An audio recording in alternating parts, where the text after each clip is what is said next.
కడుపుకొట్ల సతీష్, ఈరోతి చిన్ని కుమార్,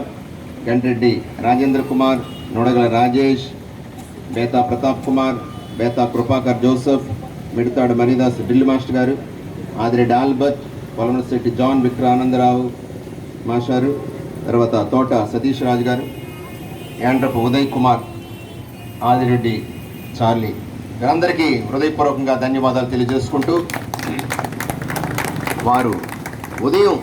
7 గంటలకల్లా మీటింగ్కి వచ్చేవాడు. ప్రతిరోజు ఉదయం ఈరోజు కార్యక్రమం ఏంటి, ఈ వారం కార్యక్రమం ఏంటి, ఈ భోజనాలు ఎలాగా,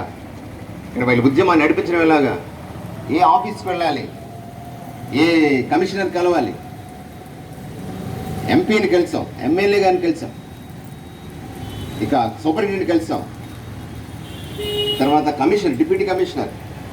తర్వాత కమిషనరేట్ ఇన్ విజయవాడ అక్కడ కూడా వెళ్ళి మరి పత్రికల వారు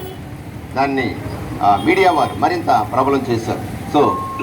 మరి రాజకీయ పరంగా ప్రభుత్వ పరంగా మనకు అన్ని విధాలుగా సహకరించినటువంటి ఎమ్మెల్యే గారు, ఇప్పటి టీడీపీ ఎమ్మెల్యే గారు వాసుపల్లి గణేష్ కుమార్ గారికి హృదయపూర్వక ధన్యవాదాలు తెలియజేసుకుందాం మన కర్తాళ ధ్వనులతో. అలాగే ఉద్యమాన్ని ప్రారంభించినటువంటి ఈరోజు చిన్న కుమార్ గారికి ప్రత్యేక విధంగా కృతజ్ఞతలు తెలియజేసుకుందాం. ఆ తర్వాత ఉద్యమాన్ని ముందుకు తీసుకెళ్ళినటువంటి గ్రామ పెద్దలు యాండ్ర మరీదాస్ గారు, ఈరోజు రత్నం గారు, యాండ్ర ఫాతిమా, ఎక్స్ అఫీషియల్ మెంబర్స్గా వారు పెద్దలుగా వారి యొక్క బాధ్యతను,